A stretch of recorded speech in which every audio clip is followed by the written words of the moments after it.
İşte karşınızda biyolog, sinir bilim uzmanı, akademisyen, araştırmacı yazar, gezgin ve rockçı Profesör Doktor Sinan Canan.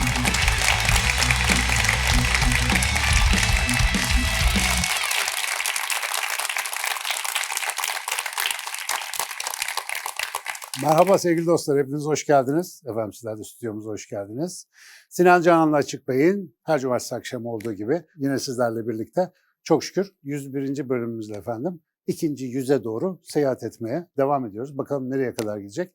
Tabii ki özellikle stüdyodaki sevgili konuklarımızla beraber olay gittikçe eğlenceli bir boyut alıyor. Her seferinde olduğu gibi bugün de öyle olacağına eminim. Siz de stüdyoda bizlerle beraber olmak istiyorsanız lütfen açıkbeyin.com böyle NTV adresindeki formu doldurarak uygun bir vakitte burası için bir randevu alın. Sizleri de burada ağırlamaktan çok mutlu olacağız. Ama gelemiyoruz diyorsanız ve bir takım katkılar vermek istiyorsanız da orada Sinan Canan'a soruyorum diye bir bağlantı var. Oraya bir tıklarsanız oradan çıkan formu doldurarak bize bütün görüşlerinizi iletebilirsiniz. Biz de onları bayılarak gerçekten okuyoruz. Şu anda efendim bence içinde bulunduğumuz çağ kafası dağınıklar çağı. Biz neden zihni dağınıkların, kafası dağınıkların çağında yaşıyoruz? Biraz bunu anlatacağız. Biz aslında dağınık mıyız yoksa kafalarımız başka bir şekilde mi çalışıyor? Yani bazıları niye derli toplu, bazıları niye çok darmadağınık ve bu devirde darmadağınıkların ne önemi var? Ve bir de çok önemli bir konu başlığı tam bununla alakalı olarak örüntü dokumacıları diye özel bir zihin durumundan bahsediyor olacağız. Sanırım kafası dağınık arkadaşlar özellikle odaklanıp bu bölümü dinleyecekler. Eğer hazırsanız başlıyoruz efendim.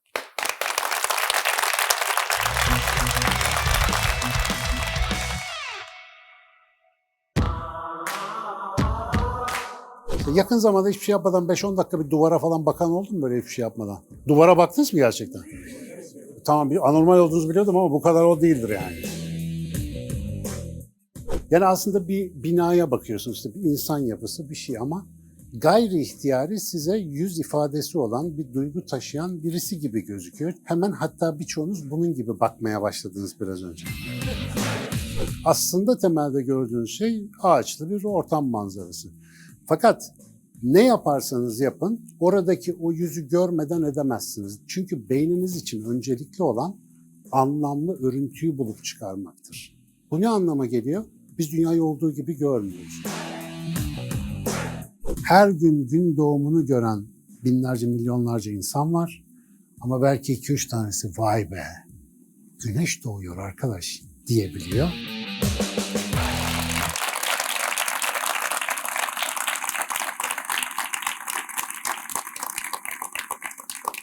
Ben de alıştım abi alkışlara valla. Böyle enteresan oluyor. Bir süre sonra bağımlılık yapıyor bunlar. Çok teşekkür ediyorum. O alkışlar efendim size aynı zamanda. Kafası dağınık olan var mı? Nasıl? Bir tane var, seni biliyorum. Evet. Oho, hem nasıl böyleleri de var. Başka bu taraftan dağınık. Çoğumuzda zaten böyle bir sorun var. Ama arada bir dağınıklık değil de ben kendimi bildim bileli hiçbir işi tamamlayamıyorum. Her şey yarım kalıyor. Arka taraf enkaz dolu. Devamlı kendimi dövesim geliyor falan filan diyen böyle kronik kafası dağınıklar var mı acaba aramızda? Ben hemen el kaldırayım. Ben biraz öyleyim. Arka tarafta bayağı böyle bir ölü proje çiftliği var bizde. Binlerce fikir falan. Bakıyorum bilgisayarın içi yarım kalmış roman denemeleri, hikayeler, işte fikirler, projeler onlarla bunlarla dolu. Bilardo oynamaya sarmışım, gitara merak sarmışım. Allah'tan o biraz gidiyor işte zaman içerisinde. Ne bileyim bir ara yan flüt öğrenmeye kalktım. Klarneti bile merak ettim. Biraz kudüm vurdum. Müzik aletlerinin hepsini bir gezdim ama hiçbirinde sebat edemedim.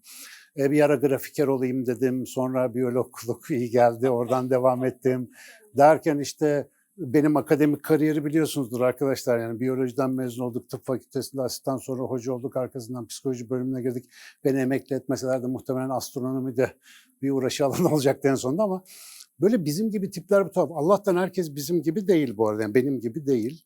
Bazıları hakikaten hayatta bir şeye kitleniyor, böyle tıngır mıngır gidiyor. Bir konunun da böyle dibine kadar inip gayet güzel uzman oluyor. Bazen bu insanlarda gerçekten çok ciddi performans düşüklüğüne ve umutsuzluğa da sebep olabiliyor. Neden? Yani dünyamız biraz böyle şey ya işte otur çalış kardeşim, şu işi bir bitir de önündeki çorbayı üfle ondan sonra devamına bakarız. Sen önce bir uzman ol da ondan sonra konuş falan filan gibi. Hani belli önden kabul edilmiş kriterleri tamamlamamızı çok istiyorlar bizden. Ve biz de onları yapamayınca kendimizi biraz kötü hissediyoruz. Ben artık buna hani kendini teselli etmek mi dersiniz yoksa başka bir açıdan bakmak mı dersiniz? Bu programda özellikle benim gibi arkadaşlara bir şey söylemek istiyorum. Ama en başında şunu hatırlatayım. Bizim biyolojinin en büyük gücü olarak hep yıllardır bu programda da başından beri bahsediyoruz. Çeşitliliğimiz ve farklılığımız en önemli gücümüz. İyi ki hepimiz bambaşkayız ki bir araya gelince tuhaf şeyler yapabiliyoruz. Mesela herkes dediğim gibi benim gibi olsa bu dünya çekilmez. Herkes son derece metodik robot gibi çalışsa vallahi korku filmi gibi olur ortalık. Dolayısıyla bazımızın öyle bazımızın böyle olduğu bir dünyadayız. Bugün de bencileyin olanlar, benim gibi olanlar meselesine acık öncelik verelim dedim. Siz de kabul buyurursanız. Ve etrafınızda da kesin ya sizin işinize yarayan ama çoğunlukla sizi sinir eden bir kafası dağınık vardır. Yani ne zaman ne yapacağı belli olmaz. Bir toplantıda 2 dakika derli toplu oturamaz. Hemen böyle ortalığı şakaya vurup konuyu değiştiresi gelir falan değil mi? Bu çocuğunuz da olabilir, iş arkadaşınız da olabilir. Biraz bugün bundan bahsedeceğiz ama o konuya girmeden önce biz hep kendimizi biraz da modern kabuller gereği, okulda öğretilen şeyler gereği böyle bir bilgisayar, makine falan gibi algılar olduk. Hepimizde öyle bir şey var. Yani işte okulda bir şeyler öğreniyoruz, bir şeyler sorulunca cevap veriyoruz. Testlerde yuvarlakları karalayıp başarılı, başarısız falan olduğumuza karar veriyorlar. Böyle bir sistemin içerisinde gidiyoruz. Ve sanıyoruz ki biz gerçekten bilgisayar gibi bir şeyiz. Mesela ne öğretiliyorsa bize o konuda bir şeyler yapabiliyoruz. İşte bilmediğimiz konuda herhangi bir söz söylememiz gerekiyor falan filan. Şimdi böyle olunca içinde bulunduğumuz devirde de yapay zeka diye de bir şey geldi. Vallahi bizden her şeyi daha iyi biliyor. Ve deliler gibi performans. Ve şu anda insanlar gergin biliyorsunuz değil mi? Yapay zeka geldi, bildiğimiz bütün meslekleri elimizden alacak falan diye. İnsan acaba gerçekten bir bilgisayar mıydı? İnsan programlanabilir bir makine mi acaba? Yani belli deneyimleri, bilgileri dolduralım. Sonra bunu hayata verelim. O da işte bizim ona tahsis ettiğimiz işi yapsın. Ya böyle bir hayat hiçbirimizi tatmin etmemesine rağmen niyeyse biz insanı ve maalesef kendimizi de sıklıkla böyle algılıyoruz. Halbuki biyolojinin bana öğrettiği en önemli şeylerden bir tanesi biz hesaba kitaba gelmez, daha önce hiçbir yerde yazılıp çizilip düşünülmemiş örüntüleri ve karmaşık desenleri tanıyacak bir zihne sahibiz. Bir mesela desen olmasa da, bir örüntü olmasa da onu oradan bulup çıkarabilecek kadar bu konuda yaratıcı da bir zihnimiz var. Apofeni diye bir şey hiç duydunuz mu? Apofeni. Apofeni diye bir tabir var arkadaşlar. Aslında birlikte gözüktüklerinde bir anlamı olmayan görüntülere, seslere, uyaranlara insan beyninin bir anlam ataması özelliği. Anlamsız ve bağlantısız şeyler arasında bağlantı kurup bu buna benziyor falan demek. Böyle bulutlarda falan yüz göreniniz oldu mu daha önce? Olmuştur değil mi? Köpeğe benziyor falan diye. Bulut o ya. Ne köpeği? Ama benzetiyoruz. Beynimiz hemen böyle benzerlikleri yakalıyor. Şurada bir tane 1 numaralı bir resmimiz var. Onu bir görebilir miyiz acaba arkadaşlar? Ben bu resmi çok seviyorum bu arada. Bakayım gelecek. Kameralarda sevgili seyircilerimizin yüz ifadelerini bir çekseler. Yani aslında bir binaya bakıyorsunuz, işte bir insan yapısı bir şey ama gayri ihtiyari size yüz ifadesi olan bir duygu taşıyan birisi gibi gözüküyor. Çünkü 2 tane penceresi, kapısı bizde dayanılmaz bir şekilde yüz görme arzusu oluşturuyor. Şimdi yüz bizim hayatta kalmamız için yüz ifadeleri, ben şu anda mesela bu programın sarpa sarıp sarmadığını sizden anlıyorum. Bakıyorum yüz ifadelerinize ve bunu okuma konusunda çok üstün bir özelliğimiz var. Bu üstün özellik yüze benzeyen her şeyleri yüz gibi algılamamızı kolaylaştırıyor. Muhtemelen bir kediyi getirsen bu görüntü ona hiç ilginç gelmeyecek. Ama insan yüzünü andıran bu tip özellikleri içeren bir şey görünce biz dayanamayıp hemen hatta birçoğunuz bunun gibi bakmaya başladınız biraz önce. Falan. Ne oluyor orada diye. İkinci resmi de bir alalım mı hazır yeri gelmişken? Mesela bu aslında bir dijital resim. Aslında temelde gördüğünüz şey ağaçlı bir ortam manzarası. Fakat ne yaparsanız yapın oradaki o yüzü görmeden edemezsiniz. Dikkat ettiniz mi? Oraya sadece bir ağaç ya da gökyüzü görüntüsüyle bakamazsınız. Çünkü beyniniz için öncelikli olan anlamlı örüntüyü bulup çıkarmaktır. Yani sizin olayı olduğu gibi görmenizi garanti etmez beyniniz. İşi o değil. Bak uğraşın, bakın orada sadece dal ve yaprak göremeyeceksiniz. Yani o yüz sürekli size böyle öne çıkarmış gibi bakıyor olacak. Bu ne demek? Bizim beynimiz işimize yarayacak örüntüleri öne çıkarıyor. O desenleri gözümüze sokuyor adeta. Bu ne anlama geliyor? Biz dünyayı olduğu gibi görmüyoruz. Biz dünyayı hepimiz kendimize has şekillerde birleştiriyoruz. Ve bu resim mesela hepimize ortak etkileyen bir optik oyun olduğu için hoşumuza gidiyor. Ama günlük hayatta hepimizi aynı şekilde etkilemeyen ve içsel olarak her birimize has bu tip yanılgılarımız ya da kestirmelerimiz var. Mesela insan sarrafı olanlarımız vardır aramızda. Uzun süre insanlarla uğraşmış, ne bileyim öğretmenlik yapmış, bankacılık yapmış, ticaret yapmış. Ve birisi konuşurken böyle yüzüne bakıp ya bundan olmaz falan filan diyenler sen anlamazsın niye öyle diyor acaba falan diye. Genellikle beyler hanımların yanında böyle bir korner atışına mecbur kalabiliyorlar. Yani hanımlar hemen anlar.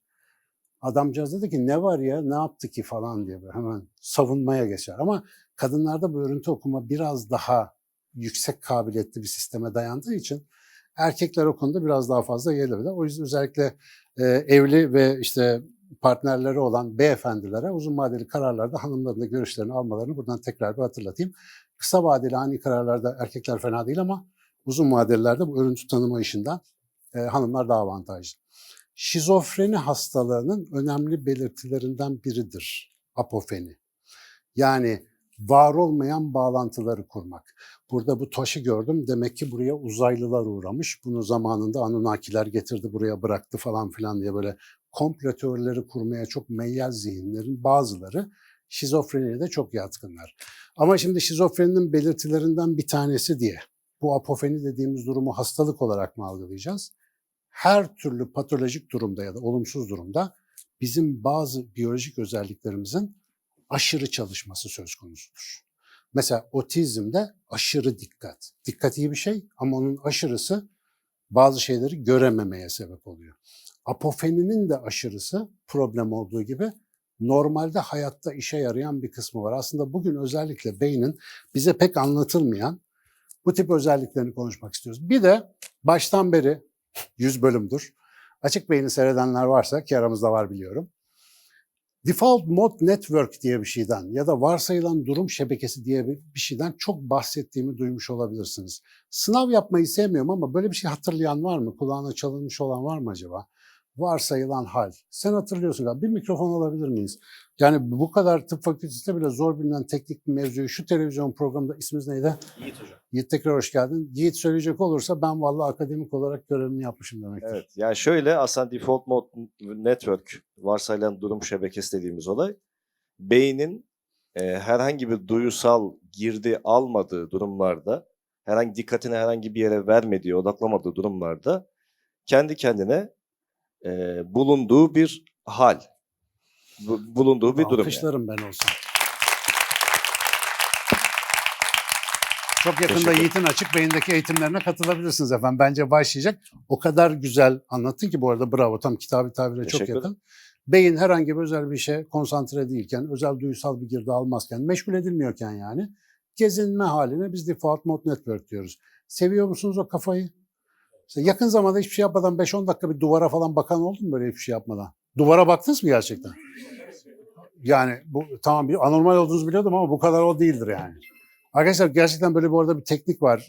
Bu dağınık kafalar için de önerecektim onu. Baştan söyleyeyim. 5 dakika 10 dakika saat kurun.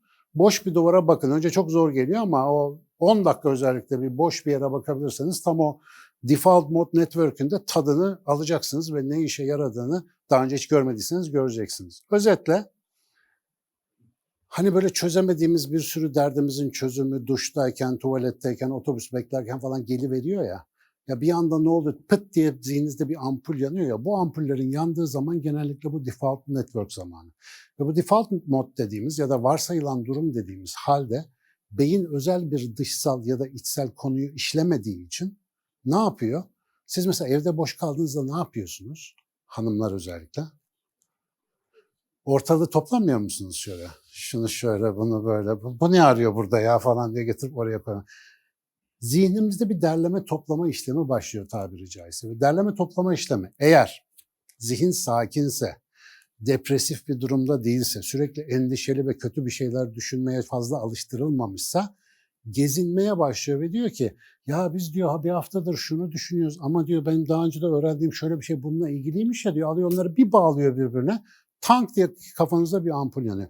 Arkadaşlar, insan zihninin sağlıklı çalışma durumunda yaratıcılığın en güzel ortaya çıktığı anlardan bir tanesi bu varsayılan durum halinde. Arabanın rölantide çalışması denir ya, gaza basmadığı zaman gır gır gır çalışır. O halindeyken oluyor. Ve şimdi burada olan şey nedir? Bakın biraz önce yüzlere baktık, işte evlere baktık, hepsinde bir yüz gördük ağaçlardan falan. Benzer bir şeyi beyniniz default mode network halindeyken yapıyor. Hiç alakasız şeyleri birleştirip sizin odağınıza bağlı olarak, sizin arayışlarınıza bağlı olarak bir örüntü çıkarıyor. Diyor ki bak bu böyle bir şey olabilir diyor. Ve sizin aklınıza o anda sizin yaşantılarınızdan dolayı başka kimsenin aklına gelmeyecek bir şeyler geliyor. İşte bu nedenle yaratıcılık çok kişiye özel, çok zihnin gezinmesini gerektiren ve tabii ki birbirine bağlayabilecek çok sayıda malzemesi olan zihinler için geçerli. Yani 9-5 sürekli 30 yıldır aynı şeyi yapıyorsun, default'a geçsen ne olacak yani? Değil mi? Böyle masmavi bir ekran. Ama geziyorsun, görüyorsun, deniyorsun, yanılıyorsun, öğreniyorsun, yanıldığını fark edip yeniden öğreniyorsun falan. Bütün bu süreçlerde aktif bir zihne sahipseniz bunu dinlenme durumuna getirdiğinizde olaylar değişiyor. Hatta şey anlatırlar, çok ilginç. Ünlü matematikçi, filozof René Descartes bir gün çalışmaktan yorulunca yatağına yatıyor böyle sırt üstü, diyor ki dinleneceğim aga bu nedir? Tavana bakıyor. Böyle bir süre tavana baktıktan sonra bir tane sinek gelip orada uçuyor böyle bız bız bız bız bız. Çok enteresan anekdot. Sineği izlerken şey geliyor aklına, sinek diyor nereye uçarsa uçsun sadece 3 tane doğrultuda uçabiliyor diyor. X, Y, Z diyor. Bugün bildiğimiz Kartezyen koordinat sistemi o sinek yüzünden çıkıyor. Düşünsenize adam yatmasa yatağa, üniversite sınavları ne kolay olacak. Ne fonksiyon var, ne cebir var, hiçbiri yok yani. Ama ben çok yatağa yattım mesela, hiç aklıma Kartezyen koordinat sistemi falan gelmedi. Kimin aklına geliyor? Yeterince toparlamışsa, yeterince uğraşmışsa. Hani bizim kültürde diyorlar ya, ne yaparsan elinle o gelir seninle. Biraz onun gibi bir şey. Bu anlardan istifade eden arkadaşlarım var mı? Böyle durma halleri, böyle mesela yakın zamanda öyle bir şey yaşayan var mı? Paylaşmak ister misiniz? Bir anda böyle bir fikir parladı falan filan diye. Ben örüntü gözünden bahsedeceğim. Bunu ben denizcilik mesleğinde 10 küsür sene, 13 sene deniz hayatında ilk yıllarda göremediğim şeyleri 10. yıldan sonra fark edebilmeyle fark ettim. Özellikle meteoroloji Tecrübe tahminleri. arttıkça yakalama oranı artıyor. Örüntü gözü olabilir mi bu? Tam olarak o. Yani Benim işte örüntü gözü, bu arada ben uydurdum galiba onda. Yani sen görüştüğümüz için. mükemmel. Farklı öbeklerdeki enformasyon kümeleri arasında zihin geziniyor ama bunu böyle odaklı zihinle yapamıyor. Ne kadar becermek isterseniz olmuyor. Kendinizi aynen suyun kaldırma kuvvetini Arşimet, sefer tasının suyun üstünde yüzdüğünü Evreka'yla fark edinceye Sefer kadar. tası da hamam tası abi. Yani işte Sefer tası olunca adam bir anda aklıma geldi. Sefer tasını biliyor musun sefer tası? yani Eskiden çok o vardı. güne kadar insanlar yıkanmıyor muydu? O hamam tası Tabii o suyun canım. üstünde yüzmüyor Tabii. muydu? Tam da o işte o şebekenin aktif olduğu, biraz da cıvataların, somunların gevşek olduğu zamanda farkındalık dediğimiz şey, örüntüler arasında bağ kurarak sizin kendi yüksek aklınızla, entelektüel kapasitenizle beceremediğinizi bıraktığınız beyninizin kendiliğindenlikle becerebilme yetkinliğine Aynen tecrübede öyle. diyebilir Buna miyiz? bizim hayvan davranışı alanında ve tabii insan davranışlarında da örüntü güdüsü diyorlar. Pattern instinct diye bir şey var. Yani örüntü bulmaya çalışıyoruz ama banyoda oturan Arşimet'se suyun kaldırma kuvvetini buluyor. Banyoda oturan bir suçluysa nasıl daha iyi suç işleyeceğine dair parlak bir fikir bulabiliyor. Zihnimiz neyle meşgulse aslında ona doğru giden bir süreçten bahsediyoruz. Ve bu aslında işte daydreaming diyorlar İngilizce'de, gündüz düşlerine dalma gibi bir, yani Türkçe'de tam bir tabiri var mı bilmiyorum ama bu çoğunlukla bizim için boş iş gibi gözükür. Yani bunu mesela çocuğumuz sınava yakın yapsa kızarız. Ne yapıyorsun sen, otur ses çöz falan filan diye. Fakat bu gündüz uyanık halde zihni gezdirme meselesi eğer sağlıklı bir altyapıya dayanıyorsa insan yaratıcılığının en temel araçlarından biri gibi gözüküyor. Fakat şimdi hayal kurmayı sağlıyor, çağrışımları birleştirmeyi ve onları hani ciddiye alıyorsanız işte somutlaştırma, yazma, not alma falan gibi bir sürü faydalar sağlıyor da kontrolsüz olması durumu da var. Mesela biraz önce söylediğim gibi hep böyle endişe içindeyseniz, gerginlik halindeyseniz, yoğun stres altında yaşıyorsanız beyniniz verileri ona göre birleştirmeye başlıyor. Ya da sürekli olarak bölünüyorsanız. Arkadaşlar geçen programlarda da belirtmiştim. Bence tekrarında fayda var. Kaliforniya Üniversitesi'nde bir çalışma var. Çok ilginç. Rutin bir görev verilip yapılan insanlara cep telefonlarına mesaj geliyor. 2 saniye sürüyor bildirimlere bakmaları. Tekrar göreve dönmeleri ortalama 23 dakika 15 saniye sürüyor. 23 dakika 15 saniye sonra ancak eskisi gibi konsantre olabiliyoruz. Bizim zihnimiz öyle ona bakayım, bunu yapayım, şuradan da yiyeyim falan şeklinde çalışan bir zihin değil. Ve maalesef yaratıcılığımızı, örüntü okumamızı ve orijinal fikir oluşturmamızı en fazla engelleyen şeylerden bir tanesi bu dijital bölünmeler. Şimdi mesela bu programı izlerken sevgili dostlar, stüdyokilerin pek böyle bir şansı yok. Ama arada vallahi burada da yakalıyorum. Çaktırmadan bir telefona bakıyor. Böyle. Ama mesela şimdi sizin etrafınızda ne kadar uyaran var? Mesela bilgisayarınızda izliyorsanız pöpelek bir şey açılıyor oradan. Belki 30 tane falan sekme açık arka planda. Devamlı bir takım bildirimler. Zaten telefonlar hiç susmuyor. Ve bunun içerisinde buradaki muhabbetimizin %100 verimli olması çok mümkün değil. Biraz önce bahsettiğim ağın doğru çalışabilmesi. O kendimize özgü görüntüleri birleştirebilmemiz. Ve şimdi özellikle bahsini açacağım yeni çağın en önemli zihinlerinden bir tanesi olabilmek için bu çılgın küheylanı kontrol etmeyi öğrenmemiz lazım. Zihin dediğimiz o nereye gideceği belli olmayan arkadaşı nasıl kullanacağımızı biraz öğreneceğiz. Bu arada tecrübeleri paylaşıyordunuz. El kalkmıştı bir iki tane de. Hangisini? Buyurunuz. Bir mikrofonu da size alalım. Merhaba. Efendim hoş geldiniz. Geliyor mu sesim? Geliyor gayet. Tamam, Gülzem'im ben. Bize hep işte odaklan, çocuklarımıza da aynı şekilde işte başarı için odaklanman gerekiyor derken şimdi siz bahsettiniz işte tarihteki kaşifler işte Arşimet'in hamamtası, işte Newton'un ağacın altında olması gibi. O zaman odaklanması gereken noktayla dağınık olması gereken nokta belirlense mi başarıya ulaşacağız? Aynen işte. Şimdi biraz da bugün ben kendimi terbiye ederken kullandığım bazı taktiklerle beraber, çünkü bende de böyle çok terbiye edilmesi gereken bir kısım var.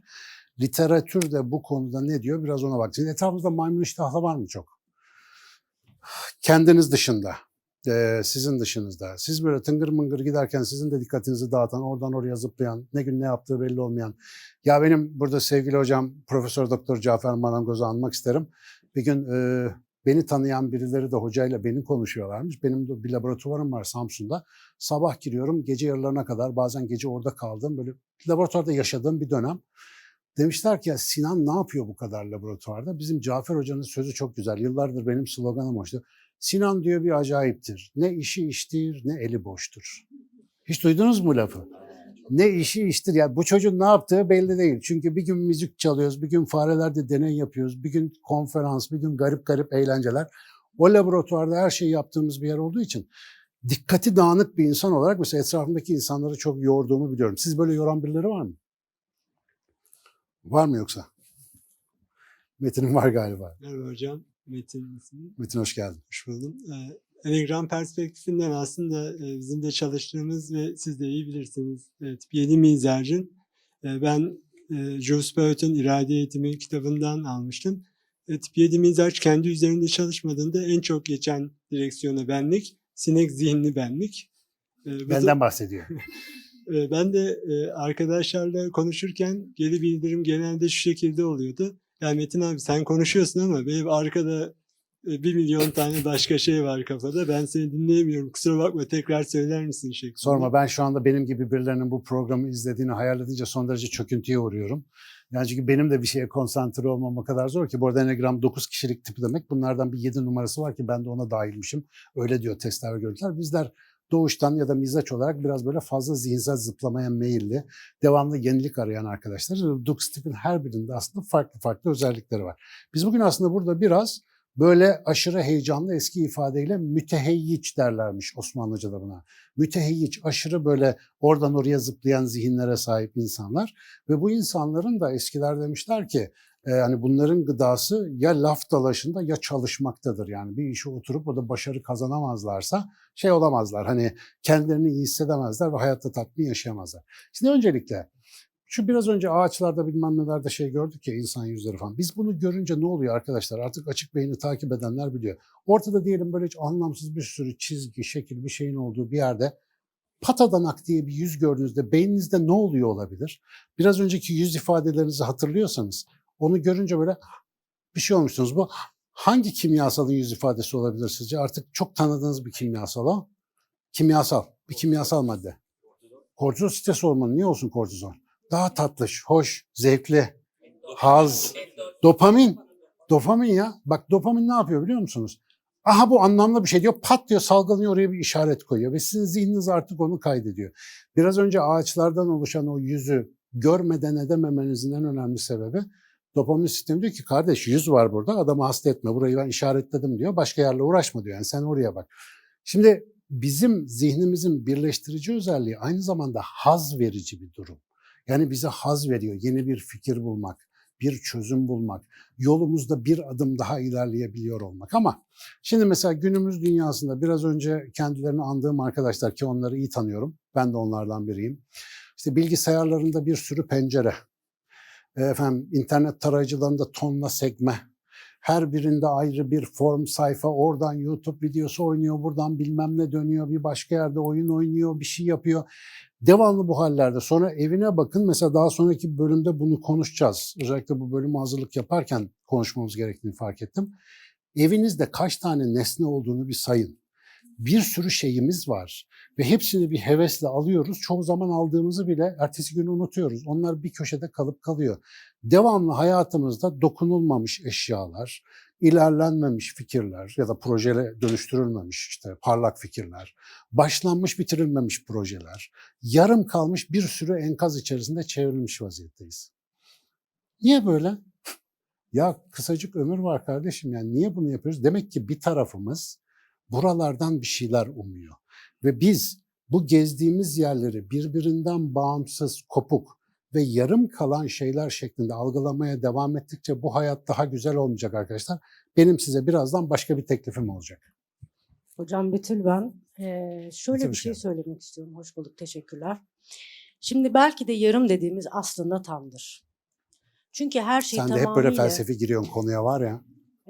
her şeyi tamamıyla tamamlamak zorunda değiliz. Yani Çok insan ömrü ve enerjisi A'dan Z'ye götürebilecek bütün yolları bilse dahi buna zaman da bulamayabilir. Ayrıca şartlar bunun için olgunlaşmamış da olabilir. Dolayısıyla her şeye bir şekilde başlamış olmak belki de tamamlamış olmaya biraz daha yakın olmak anlamına gelir. Ama mesela Şöyle- gitar alıyorsun, çalacağım diyorsun.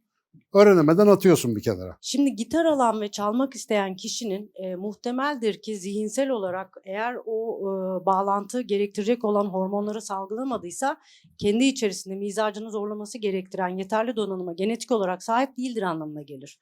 O zaman onu kenara koymuş olması bir eylemi tamamlayıp bitirdiği, aslında ilgisini çekebilecek bir başka yere doğru yönelmesi gerektiği anlamına geliyor. Tam olarak aslında bunu anlatmaya çalışacağım ama demin vurguladığım konu neydi? Yarım bıraktıklarımızın bizde yarattığı ruhsal yük. Ya böyle bir şey, bir sürü şey zaten yarım. Bazen bir şey alırken, bir kursa kaydolurken, bir eğitimi almaya başlarken bile bu suçluluğu insan çok hissediyor. Ya oğlum diyor, kaç tane şeye başladık, hangisini bitirdik ki bunu bitirdik? Vazgeçiyorsun çoğu zaman. Halbuki onların hepsine sanat eğitiminde okullara falan başvuran çocuklardan portfolyo diye bir şey isterler. Portfolyo. İtalyanca cüzdan demekmiş bu arada, portfolyo, yeni öğrendim. Ne cüzdanı bu Allah aşkına? Ne istiyorlar o çocuklardan? Şimdiye kadar ne çalışma yaptın? Getir bakalım diye. Arkadaşlar, eğer benim gibi dağınık kafalı birisiniz, bu arada bu söylediğim herkes için geçerli değil. Benim gibi dağınıklara konuşuyorum şu anda. Ve hayatınızda bir sürü bitmemiş proje, yarım kalmış fikir falan filan varsa lütfen onlara enkazlar ya da başarısızlıklar olarak bakmayı biraz bırakıp portfolyonuz olarak onları bir not almaya bir başlar mısınız? Yani ben şimdiye kadar nelerle uğraştım? Bakın 2 gün önce internet üzerinden bir toplantı yapıyorduk. Yıllar evvel çok çılgınca bir şey yapıp İstanbul'dan Paris'e bisikletle gitmeye niyet eden 2 arkadaşımız vardı. Enpedal diye bir organizasyon yapmıştık. Oradaki sevgili Dinçer'le aynı zamanda bizim eğitmenlerimizden biri sohbet ederken bu konuyu konuşuyorduk. Buna benzer bir şey konuşuyorduk ve İstanbul'dan Paris'e bisiklet sürme fikrinin aklına nasıl geldiğini anlatınca bende bir lamba yandı. Bir gün daralmış, koca böyle bir A5 mi oluyor büyük kağıt? A3 kağıt almış bir tane büyük. Ben şimdiye kadar nelerle ilgileniyorum diye yazmış yuvarlak diye yazmış yuvarlak. 50 tane şey çıkmış kağıda. Sonra onu ona bağlamış, bunu buna bağlamış. Bağlarken demiş, lan ben Fransa'ya kadar demiş giderim bisikletle. Ve Türkiye'de çok az insanın yapabildiği bir şey yaptılar. 2 kişi kalktılar gerçekten binlerce kilometre yolu 50 küsur günde gidip Paris'te olayı sonlandırdılar. Bu olay nasıl oldu? Ben şimdiye kadar bir sürü başarısız şey yaptım yerine ben şimdiye kadar bununla da ilgilendim, şununla da ilgilendim, bununla da ilgilendim diye portföy yani bir varlık dosyası gibi bakmaya başlayınca oluyor. Ve maalesef bize etrafımızdaki program hep ne söylüyor? Onu başladın, başaramadın, başarısızsın. Şuna başladın, olmadı, sen de başarısızsın. Sen zaten hiç başlamadın, hep konuştun, sen dünden başarısızsın. Halbuki ne kadar uğraşmış olursak olalım, ne kadar birikim, ne kadar başarı tırnak içinde sağlamış olursak olalım, ilgilendiğimiz herhangi bir şey bizi değiştiriyor arkadaşlar. Ve bu değiştirmenin bir sonucu var. Biz az ya da çok bir şeyle ilgilendikten sonra asla bir daha aynı insan olmuyoruz. O yüzden birinci taktik bugün söyleyebileceğim. Lütfen geçmişe bir enkaz yığını olarak değil, bir sanat eseri olarak, bir sanat eseri klasörü olarak, bir portfolyo olarak bakmaya deneyelim. Ben bunu fark ettikten sonra mesela bildiğim bazı anekdotlar bana enteresan gelmeye başladı. Şu meşhur Steve Jobs'u bilirsiniz. İşte dünyadaki bilgisayar kullanma hikayemizi değiştiren insanlardan biri. Üniversite döneminde dersler çok kötü, para yok, pul yok, tam atılacak. Hiç de böyle hani üniversiteden atılmış hatta yani girecek dersi falan da yok. O ara uygun fiyatta hatta çok ucuz bir kaligrafi kursu görüyor. Güzel yazı kursu, hat kursu bizim işte. Gideyim bari diyor vakit de olsun. O kursa gidiyor ve tamamlıyor. Yıllar sonra bilgisayarlarda eskiden daktilolar gibi eş aralıklı fontlar varken yazı tipleri bunlar yeni bilgisayar için yazı tipi tasarlarken adam oradan öğrendiği sabit aralıklı yazı tipi diye bir şeyi hayatımıza sokuyor ve o yüzden bugün bilgisayarımızda yazdığımız bütün yazılar çok güzel olabiliyor. Bakın hiç alakasız bir şey. Yani. Adam sonuçta bilgisayarla ilgili bir şey yapacak. El sanatı dersi alıyor aslına bakarsınız. Ama bunlar birleştiğinde bambaşka bir şey çıkıyor. Leonardo da Vinci'nin ismini hepiniz duymuşsunuzdur. Adam nedir desem her kafadan başka bir ses çıkar. Yani hiçbir işin ustasıymış gibi gözükmüyor. Ama dünya tarihinin en büyük zekalarından bir tanesi. Sanat zaten sanatın zirvesinde. Anatomi, insan yapısı desen çılgınlar gibi çalışmış. Mühendislik ondan iyisi hala zor bulunuyor. Bu arkadaş ne yapıyor? İnsan anatomisi, sanat, biyoloji, fizik hepsini tek bir konu olarak görüyor aslında. Ayrı ayrı uzmanlık alanları olarak değil. Sevgili dostlar, içinde bulunduğumuz devirde dikkat edin. Herkese şöyle bir akademik kariyer ya da şöyle bir hayat yolu öneriyoruz. Ya esnaf ol, ya akademisyen ol, ya işte ev hanım ol, ya bir şey. Ne olacaksan ol, sadece onu ol. Öyle bir derin kuyu kaz ki onun her şeyini bil, dışarıyla da çok ilgilenme. Şimdi uzmanlık çok güzel bir şey. Ya mesela ben karaciğerimle ilgili bir sorun olduğunda bir karaciğer uzmanına gitmek isterim açıkçası. Lazım. Ama karaciğer uzmanı bana daha mutlu olmam konusunda bir şeyler söylemeye kalkarsa onu dinlediğimde problem yaşar mıyım? Yaşarım. Niye? Karaciğerde çok fazla derin kuyu kazdığı için o muhtemelen hayatın geri kalanını göremiyor olabilir. Buna uzmanlık körlüğü diyoruz. Şimdi uzmanların çok olduğu bir yerde bir grup daha insan lazım. O kuyuların arasında gezecek. O kuyudan çıkmış olanla bu kuyudan çıkmış olanı yan yana koyabilecek. Öbür kuyudakinden yeni sipariş verip bunu güzelleştirip bütün kuyudakilere ve her insana sunabilecek birileri lazım. Eskiden ne diyorduk biz bu tip insanlara? Batı'da polimat, bizde hezarfen. 1000 ilim sahibi. Çok konuyla ilgili. Şimdi o çok konuyla ilgilenenlere bir şey diyorlar, onu televizyonda söyleyemiyorum. Bak herkes biliyor, artık oturmuş bir tabir haline geldi. İngilizce'de işte her şeyle uğraşan ama hiçbir şeyin uzmanı olmayan diye aşağılayıcı bir ifade de kullanıyor bu konuda. Halbuki arkadaşlar nereye geldik biz? Yapay zeka çağı. Bilgi her yerde var mı? Var. Öğrenemeyeceğiniz herhangi bir şey var mı? Yok. Herkes bilgiye bilebil ulaşıyor. Artık okullar, uzaktan kurslar falan bile bitiyor yani dünyada. Bu kadar herkesin her şeyi bildiği bir yerde bizim kime ihtiyacımız var? Mesela yapay zeka bize sorduğumuz her şeye dair güzel şeyler söylüyor. biliyorsunuz. Hatta fazla güzel şeyler söylüyor. Fakat yapay zeka sadece bizim söylediklerimizden toparlayıp bize bir şey söylüyor. Hiç söylenmemişi söyleyebiliyor mu yapay zeka? Henüz değil çok şükür. Peki hiç söylenmemişi kim söylüyor? Onu, bunu, onu söylemişleri dinleyen ve bambaşka bir şey hayal edip onu bize ikram edenler söyleyebiliyor. Hala yaratıcı bir yazarın, yaratıcı bir sanatçının, yaratıcı bir heykeltıraşın, herhangi bir sanat erbabının yerine bir yapay zekayı koymayı düşünüyorsanız unutun. Öyle bir dünya yok.